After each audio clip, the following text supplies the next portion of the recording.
selanjutnya kami buka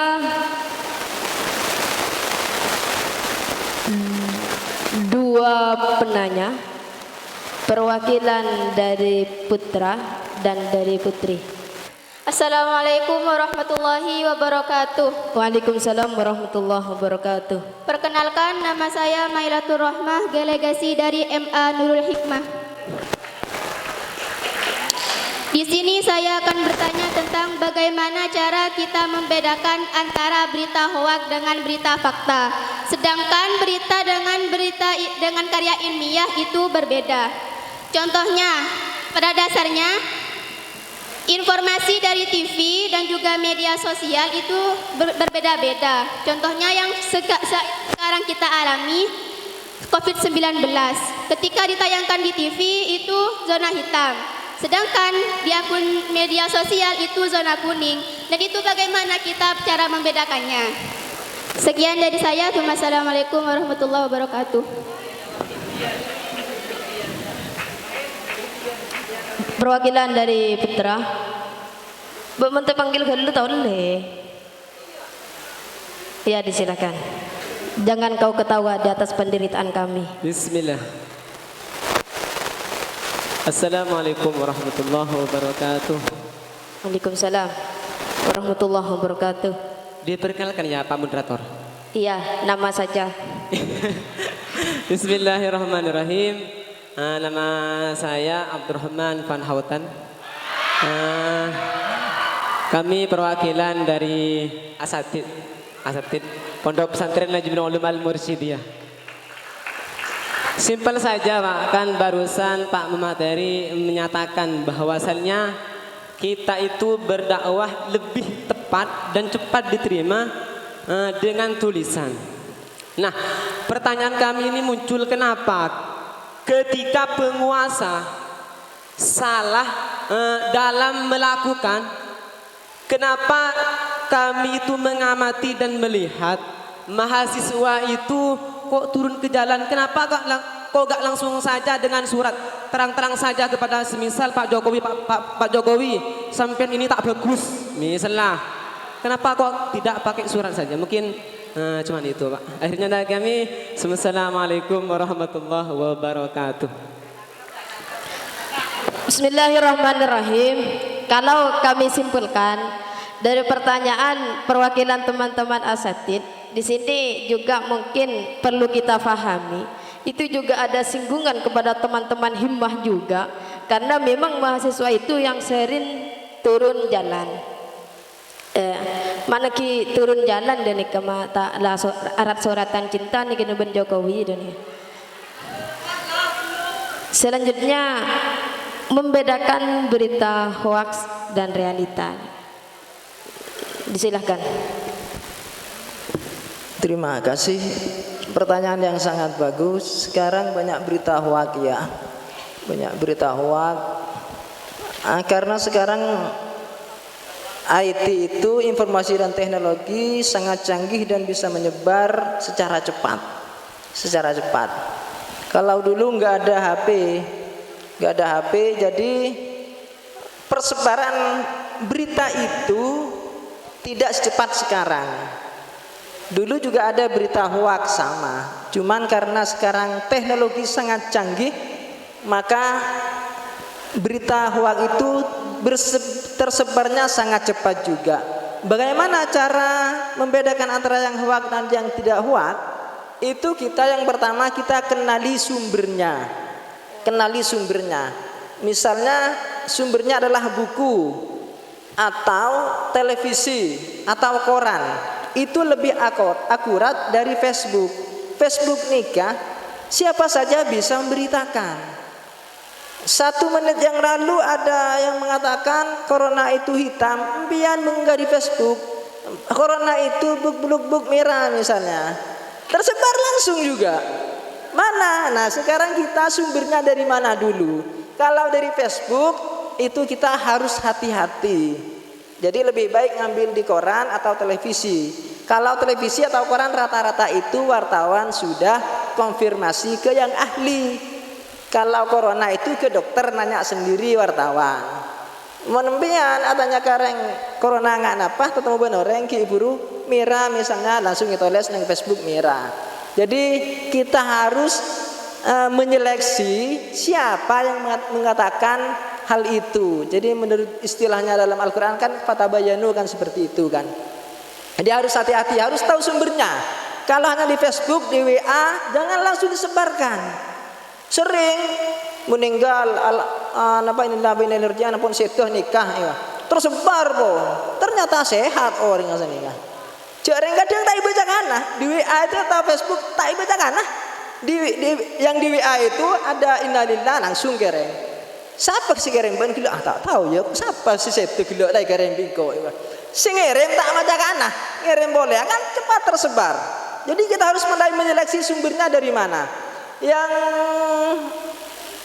mengapa mahasiswa demo tadi? Demo kan diperbolehkan kan? Tidak masalah. Yang penting jangan merusak fasilitas negara. Kalau merusak pasti yokom. Pasti. Jadi pemerintah memang membolehkan orang itu demo asalkan izin bian ke Polres atau ke Polsek. Minta izin bian itu abang bi polisi. Kasih tahu pemberitahuan, Pak, besok saya akan demo. Berapa orang? Reng 100. Tak kasih mangkat reng 10 tak masalah. Sementing dikit boleh reng 100 tak kok banyak sinoro. Ya, memang ini negara demokrasi, jadi seperti itu pemerintah membolehkan itu. Masyarakat bukan hanya mahasiswa, siapa saja oleh pemerintah itu diperbolehkan untuk menyampaikan aspirasinya dengan cara seperti itu. Dengan catatan jangan sampai merusak fasilitas negara. Mun sampai ngoperkan kampus ngoperano pasti ya pasti dihukum, pasti efek itu. Mengapa tidak pakai surat? Nah, kalau kita bisa menulis lebih baik kita tulis saja di koran. Jangan surat, koran. Di koran itu akan dibahas oleh orang banyak. Kritik terhadap pemerintah Jokowi misalnya, Jawa Pos dibaca oleh menteri, pasti dibaca. Karena menteri juga ingin tahu apa kekurangannya Jokowi. Oleh karena itu tidak sia-sia sekarang pesanan OSIS itu mengadakan acara ini, acara jurnalistik ini. Mengapa? Untuk menyampaikan undang-undang kita, baik kebijakan pemerintah kemudian dikirim ke koran. Itu bagus. Ini langkah yang tepat. Langkah yang tepat. Kimon ngirim surat, biar tak baca Jokowi. Kimon ngirim baca tulis di koran langsung kritik terhadap pemerintah Jokowi misalnya. Langsung ajudannya dibaca. Ini Pak Jokowi berdiri maturah dari kokop untuk Ustadz nulis. Yang perlu diperbaiki sekali itu aja Epon. Ini disampaikan oleh ajudannya. Tuh, jadi kelebihannya memang kita di sini boleh masuk, kita bisa masuk ke mana-mana dengan tulisan. Kita menunjuk rasa kita unjuk rasa sahabat tuad. Ayo bakar kampus, ayo kita bunuh anu seneka. Tapi kalau dengan tulisan enak lemah-lemah nulis nyata seneka. Itu lebih enak. Jadi saya dulu memang dari dulu lebih suka menulis daripada turun jalan sejak jadi mahasiswa itu. Walaupun memang pernah juga beberapa kali yang ikut aksi. Sepenting jangan merusak fasilitas, merusak fasilitas. Tapi saya tidak setuju juga, apalagi yang diunjuk rasa misalnya kampusnya misalnya. Janganlah karena ada tata krama dalam taklimul muta'allimin kita belajar itu ya. Kita junjung tinggi amanat pesan yang ada dalam taklimul muta'allimin. Itu harus kita tekuk taklim kita. Takuru kita sudah sarjana, takuru selamba kasah harus kita cium tangan, harus itu. Harus takdim kita. Harus takdim. Kalau tidak seperti itu, ada ilmu kita. Jadi huruf alif tolong diperhatikan huruf alif. Walaupun kita sudah sarjana, walaupun saya S2, saya tak perhatikan huruf alif saya. Teka apa militi, saya perhatikan itu guru saya. Oke?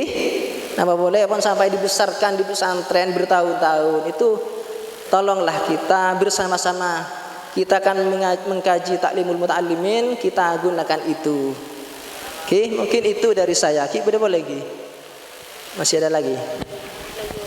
Nah, satu, silakan.